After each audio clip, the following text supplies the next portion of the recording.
Valley of the end की वो last battle, चारों तरफ बिखरा हुआ खून और नारुतो और सास्के अपनी आखिरी सांसें गिन रहे थे। दोनों ने एक दूसरे का हाथ कसकर पकड़ा हुआ था और उनकी आंखें धीरे धीरे हमेशा के लिए बंद होती जा रही थी। लेकिन अगर मैं आपसे कहूं कि उनकी कहानी यहीं खत्म नहीं हुई, क्योंकि असली कहानी उनकी मौत से नहीं बल्कि उनके दोबारा लौटने से शुरू होती है। अचानक एक तेज झटके के साथ नारुतो की आंखें खुलती है। वो अपने पुराने धूल से भरे कमरे में था। उसकी सांसें तेज चल रही थी और उसका शरीर वो फिर से 12 साल का छोटा बच्चा बन चुका था, मगर उसके दिमाग में अब भी उसकी पूरी पिछली जिंदगी की हर याद मौजूद थी। वो दर्द, वो लड़ाइयां और वो तन्हाई। उसी समय दूर उचिहा कंपाउंड में सास्के की भी आंखें खुली। उसने छत की ओर देखा और उसकी सांसें जैसे थम गई। उसे अपने माता पिता के घर की वही जानी पहचानी खुशबू महसूस हुई। उसने अपना हाथ उठाया। वो बिल्कुल मुलायम था, न कोई स्कार, न चक्रा की कोई कमी। पहले उसे लगा कि शायद ये कोई मजाक है, मगर उसकी शारिंगान या यूं कहे उसकी यादें जानती थीं कि ये सच था। वे दोनों सचमुच वापस आ चुके थे। लेकिन इस बार कहानी वैसी नहीं होने वाली थी जैसी दुनिया ने पहले देखी थी। दोनों के मन में केवल एक ही मिशन था, उन सभी ट्रेजेडीज,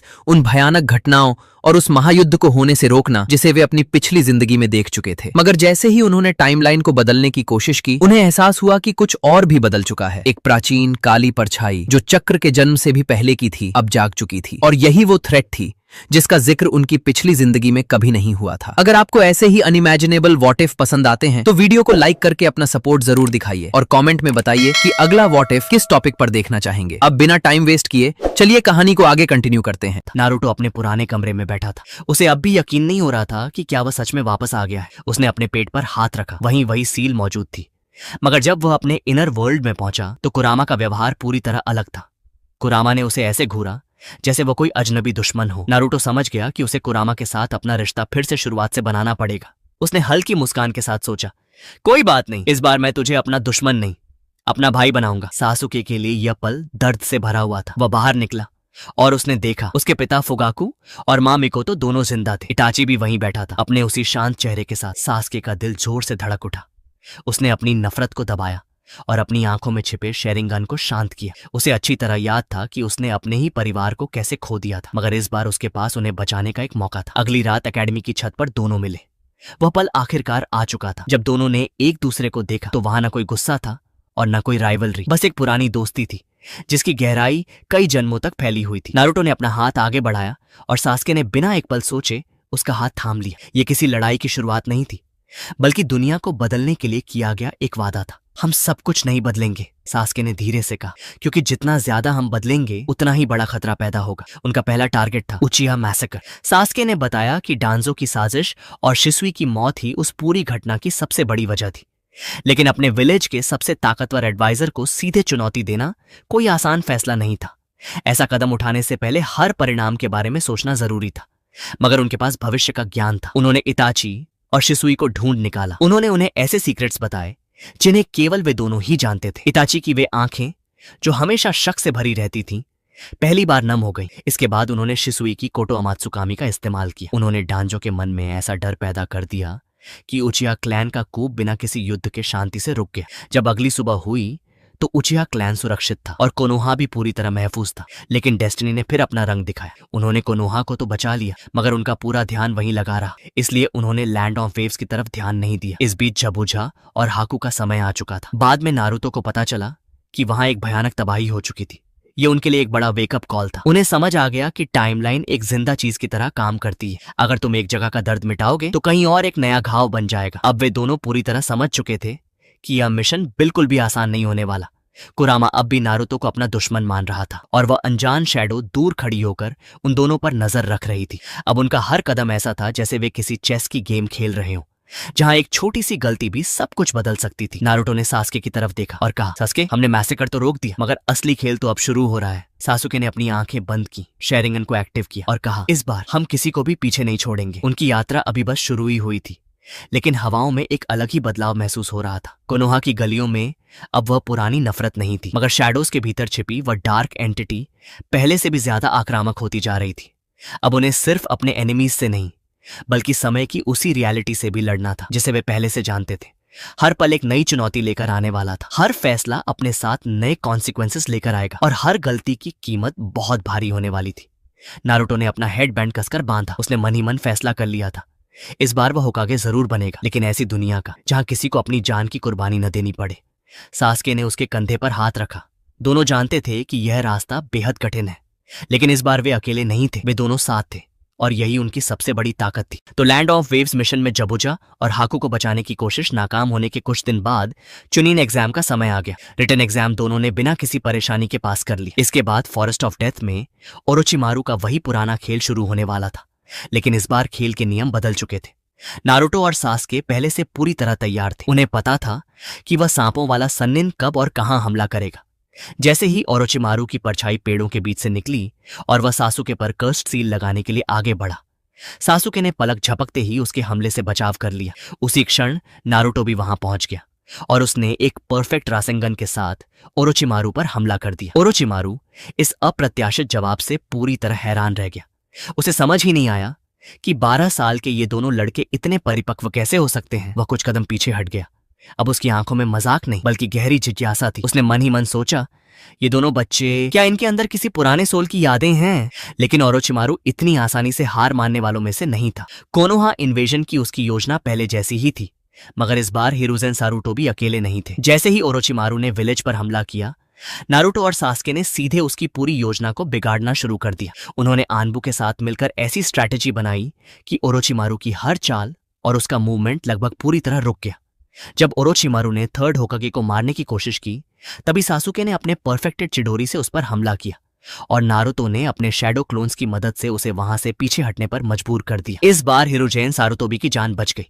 वह अब भी जीवित थे और उनकी नजर में नारुतो और सास्के अब केवल साधारण गेनिन नहीं रहे थे, बल्कि कोनोहा के सबसे बड़े एसेट्स बन चुके थे। गारा की तरफ का दृश्य पूरी तरह भावनात्मक था। नारुतो को अच्छी तरह याद था कि गारा ने अपनी जिंदगी में कितना दर्द सहा था। फॉरेस्ट में वही परिस्थिति दोबारा बनी जहां गारा धीरे धीरे एक निर्दयी हत्यारा बनने की राह पर बढ़ रहा था। मगर इस बार नारुतो वहां उससे लड़ने नहीं बल्कि उससे बात करने पहुंचा था। उसने गारा की आंखों में देखा और वही शब्द कहे जो उसने अपनी पिछली जिंदगी में बहुत बाद में कहे थे। मैं जानता हूं कि तुम्हें कैसा महसूस हो रहा है गारा। नारुतो की बात सुनते ही गारा के भीतर मौजूद शैतानी चक्र का प्रभाव धीरे धीरे कम होने लगा। वह पूरी तरह स्तब्ध था। उसे हमेशा यही लगा था कि पूरी दुनिया उससे डरती है, लेकिन आज पहली बार कोई ऐसा मिला था जो उसके अकेलेपन और उसके दर्द को सचमुच समझ रहा था। नारुतो ने उस दिन जो विश्वास का बीज बोया, वही आगे चलकर गारा के एक शांतिप्रिय लीडर बनने की नींव बना। सैंड विलेज और कोनोहा के बीच के रिश्ते अब दुश्मनी से निकलकर दोस्ती की ओर बढ़ने लगे। समय बीतता गया और देखते ही देखते 5 साल गुजर गए। कोनोहा का पूरा माहौल बदल चुका था। उचिया कॉम्पाउंड, जहां कभी सिर्फ मातम और खामोशी छाई रहती थी, अब वहां हर तरफ ट्रेनिंग की आवाजें सुनाई देती थी। इताची उचिया, जो कभी अकेला भटकने वाला था, अब अपने क्लैन की नई पीढ़ी को ट्रेनिंग दे रहा था। वह साफ देख सकता था कि सासुके के भीतर कितना गहरा बदलाव आ चुका है। और नारुतो, वह अब वो अकेला लड़का नहीं था जिसे लोग नफरत या तिरस्कार की नजरों से देखते थे। अब लोग उसकी ओर सम्मान के साथ देखते थे। पूरे विलेज में एक अलग ही सुकून था। मार्केट में लोग हंसते मुस्कुराते दिखाई देते थे और चारों ओर फैला डर जैसे पूरी तरह गायब हो चुका था। लेकिन इस सारी खुशी के पीछे एक गहरी चिंता अब भी छिपी हुई थी। नारुतो और सास्के दोनों जानते थे कि यह शांति हमेशा के लिए नहीं है। यह धूप की तरह है जिसे किसी भी पल काले बादल ढक सकते हैं। सास्के आज भी कई रातों में अचानक उठकर अपने माता पिता को देखता था, सिर्फ ये यकीन करने के लिए कि वे सचमुच उसके सामने मौजूद हैं। उसका ट्रॉमा, उसकी पुरानी यादें और वह खून से सने दृश्य जिन्हें उसने अपनी आंखों से देखा था, आज भी उसके सपनों में लौट आते थे। उसने इतनी मेहनत से अपने परिवार और अपने क्लैन को बचाया था कि अब उसे हर पल यही डर सताता था कि कहीं ये सब केवल एक सपना ना हो। नारुतो का दर्द अलग था। उसका शरीर चक्रा से भरा हुआ था और उसे भविष्य की बहुत सी घटनाओं का ज्ञान भी था। मगर कुरामा अब भी अपने पिंजरे के पीछे से उसे उसी नफरत के साथ घूरता था। वह आज भी नारुतो को सिर्फ अपना जेलर समझता था। जब भी नारुतो अपने इनर वर्ल्ड में जाता, कुरामा की गरज उसे यह याद दिलाती कि उसकी असली ताकत अब भी उससे बहुत दूर है। क्या वह कभी कुरामा का विश्वास जीत पाएगा? क्या उनकी वह पुरानी दोस्ती जो उनकी पिछली जिंदगी के आखिरी समय में बनी थी, इस दुनिया में दोबारा बन पाएगी? दोनों दोस्त आज भी अक्सर रात के समय छत पर बैठते थे। गहरे सन्नाटे में वे आने वाले खतरों के बारे में बात करते थे। उन्हें पता था कि यह शांति केवल कुछ समय के लिए है। वह अनजान शैडो, वह प्राचीन एंटिटी जिसे उन्होंने टाइमलाइन बदलने के बाद महसूस किया था, अब भी कहीं ना कहीं छिपी हुई थी। उन्हें ऐसा लगता था कि जैसे उन्होंने समय की धारा बदल दी है और अब डेस्टिनी किसी न किसी रूप में अपना जवाब देने जरूर लौटेगी। एक रात सास्के ने नारुतो से पूछा, नारुतो, क्या हमने सही किया? नारुतो ने आसमान में चमकते तारों की तरफ देखा और शांत स्वर में कहा, हमने वही किया जो जरूरी था, लेकिन शायद अब हमें पहले से भी ज्यादा मजबूत बनना पड़ेगा। दोनों जानते थे कि यह खामोशी किसी बड़े तूफान से पहले की खामोशी है। उनका शरीर अब 17 साल का हो चुका था, मगर उनका दिमाग वह अब भी कई सालों के अनुभव और यादों का बोझ अपने साथ लिए हुए था। उन्होंने सबसे पहले ओबितो उचिया को अपना निशाना बनाया। उन्हें पता था कि ओबितो की पूरी दुनिया सिर्फ रिन की याद और उसके दर्द पर टिकी हुई है। नारुतो, जो अब एक परिपक्व लीडर की तरह व्यवहार कर रहा था, उसने काकाशी से वह सच्चाई जान ली जो ओबितो को कभी पता ही नहीं चल पाई थी। जब नारुतो ने ओबितो का सामना किया, तब उसने उससे कोई फाइट नहीं की, बल्कि उसके दिल के सबसे गहरे जख्म पर सीधा वार किया। उसने ओबितो को वही बातें बताईं जो सिर्फ रिन जानती थी और जो उसके दिल में हमेशा के लिए दफन हो चुकी थी। ओबितो का वह पत्थर जैसा कठोर चेहरा, जो वर्षों से नफरत से भरा हुआ था, अचानक दरकने लगा। उसका पूरा निहिलिस्टिक वर्ल्ड व्यू, जिसे उसने सालों तक अपने भीतर संभाल कर रखा था, पल भर में बिखर गया। लेकिन यह तो अभी सिर्फ शुरुआत थी। जब डांजो की रूट ऑर्गेनाइजेशन का अंत हुआ, ओरोचिमारू को पूरी तरह न्यूट्रलाइज कर दिया गया और ओबितो की सोच आखिरकार सही रास्ते पर लौट आई, तब उनके सामने असली दुश्मन आया। वो कोई इंसान नहीं था, बल्कि एक शैडो थी। एक रात सास्के ने अपने शेरिंगन के अंदर कुछ ऐसा देखा जिस पर उसकी अपनी आंखों को भी विश्वास नहीं हो रहा था। यह खतरा बाहर से नहीं आया था, बल्कि उचिया के खून में ही शुरुआत से मौजूद था। यह वही प्राचीन एंटिटी थी जो चक्र की शुरुआत से ही हर चीज को अपने इशारों पर नियंत्रित करती आ रही थी। लेकिन यहीं उनके सामने एक बहुत बड़ी मुश्किल खड़ी हो गई। नारुतो और सासुके ने महसूस किया कि वे शारीरिक रूप से उस स्तर पर नहीं थे जहां वे अपनी पिछली जिंदगी में पहुंच चुके थे। उन्हें याद आया कि उनकी 6 पाथ्स पावर उन्हें तब मिली थी जब उन्होंने असहनीय दर्द, मौत और अनगिनत सैक्रिफाइस का सामना किया था। लेकिन इस बार उन्होंने हर समस्या को इतनी जल्दी ठीक कर दिया था कि उन्हें वह भयानक ट्रॉमा और सफरिंग कभी झेलनी ही नहीं पड़ी। इस समय वे सिर्फ 17 साल के बेहद ताकतवर निंजा थे, लेकिन गॉड लेवल फाइटर्स नहीं। उनकी चक्र रिजर्व्स भी सीमित थीं और उनकी टेक्निक्स भी पहले जैसी नहीं थी। ये एहसास उनके लिए किसी बड़े धमाके से कम नहीं था। तभी अचानक आसमान फट गया। उस शैडो ने किसी साधारण से उचिहा डिसेंडेंट को अपने पोजेशन में ले लिया और उसी के जरिए एक पोर्टल खोल दिया। कागुया ओत्सुत्सुकी, जो सदियों से कैद थी, अब वापस आ चुकी थी। पूरी धरती कांपने लगी और पूरे निंजा वर्ल्ड में डर का एक गहरा सन्नाटा फैल गया। कोनोहा और बाकी सभी विलेजेस को मजबूर होकर एक साथ खड़ा होना पड़ा। इटाची, ओबितो, गारा और पूरी शिनोबी अलायंस ने अपने हथियार उठा ली। ये ऐसी लड़ाई थी जिसके लिए उनके पास कोई मैनुअल नहीं था और न ही कोई ऐसा अनुभव जो उन्हें इसके लिए तैयार कर सके। कागुया की ताकत इतनी ज्यादा थी कि उसके पहले ही हमले ने स्पेस और टाइम को वॉर्प कर दिया। उसने बड़ी चालाकी से नारुतो और सास्के को एक दूसरे से पूरी तरह अलग कर दिया। नारुतो एक अलग डायमेंशन में फंस गया जहां चारों तरफ सिर्फ बर्फ और गहरा सन्नाटा था। वहीं सास्के एक दूसरे डायमेंशन में पहुंच गया जहां चारों ओर लावा की नदियां बह रही थी। कागुया उन्हें परख रही थी। वह देखना चाहती थी कि क्या ये दोनों लड़के, जिन्हें अपनी टाइमलाइन बदलने पर इतना गर्व था, अपनी पुरानी पावर्स के बिना भी एक दूसरे पर भरोसा कर सकते हैं या नहीं। नारुतो वहां बिल्कुल अकेला था, लेकिन उसने अपनी हिम्मत नहीं हारी। उसने अपने इनर वर्ल्ड पर ध्यान केंद्रित किया। कुरामा, जो अब भी थोड़ा स्केप्टिकल था, उसने नारुतो की अटल डिटर्मिनेशन को महसूस किया। तू अभी भी वही जिद्दी लड़का है ना? कुरामा ने गरजते हुए पूछा। नारुतो मुस्कुराया और बोला, इस बार मैं तुझे सिर्फ अपना पार्टनर नहीं बल्कि अपना दोस्त बनाकर रहूंगा। उसी पल पहली बार कुरामा का चाकरा नारुतो के चाकरा के साथ पूरी हार्मनी में बहने लगा। ये उनका पुराना रिश्ता नहीं था, बल्कि पहले से कहीं अधिक गहरा और मजबूत नया बंधन था। उधर दूसरी तरफ सासुके अपनी शरिंगन की सीमाओं को लगातार आगे बढ़ा रहा था। उसने महसूस किया कि असली पावर सिर्फ चक्रा से नहीं, बल्कि अटूट फोकस से आती है। उसने अपने अतीत की हर गलती का एक एक करके विश्लेषण किया। मैं अभी कमजोर हूं, लेकिन मैं वह इंसान नहीं हूं जो पहले था। सासुके ने अपनी आंखों पर इतना जोर डाला कि उसकी धुंधली होती विजन फिर से पूरी तरह साफ हो गई। वह जानता था कि कागुया की पूरी स्ट्रैटेजी उन्हें एक दूसरे से अलग रखने की है, लेकिन उनका कनेक्शन, वह तो उनके दिलों से जुड़ा हुआ था, जिसे कोई भी ताकत कभी नहीं तोड़ सकती थी। कागुया ने एक विशाल ब्लास्ट तैयार किया जो पूरी दुनिया का अंत कर सकता था। इताची और ओबितो बिना एक पल घुमाए उसके सामने आकर खड़े हो गए और उन्होंने अपने चाकरा को एक विशाल शील्ड में बदल दिया। नारुतो, सास्के, अभी वक्त है। इटाची की आवाज डायमेंशंस के पार भी साफ सुनाई दी। यही वह पल था जब उन्हें फैसला करना था। क्या वे हिस्ट्री को फिर से उसी तरह होने देंगे या इस बार अपनी डेस्टिनी अपने ही हाथों से लिखेंगे? कागुया ओत्सुत्सुकी, वह देवी जिसे अपनी ताकत पर घमंड था, एक बात समझने में बुरी तरह असफल रही।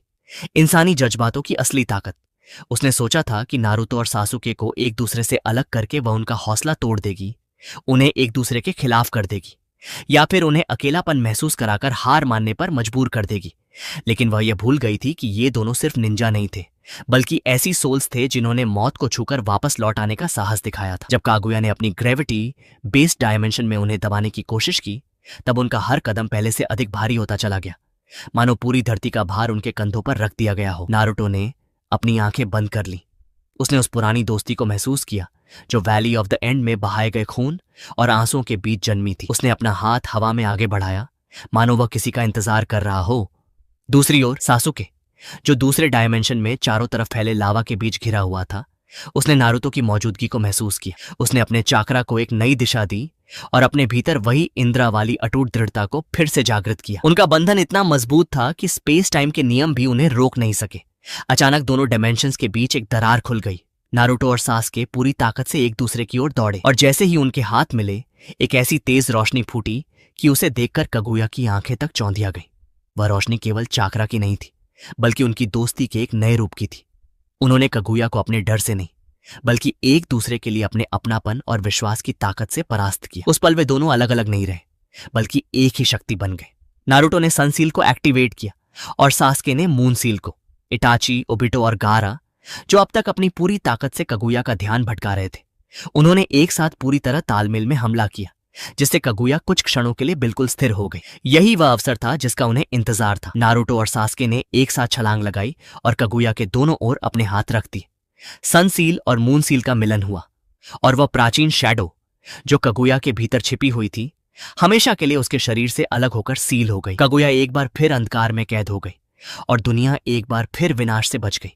लेकिन यह जीत उतनी आसान भी नहीं थी। हर जीत की एक कीमत होती है।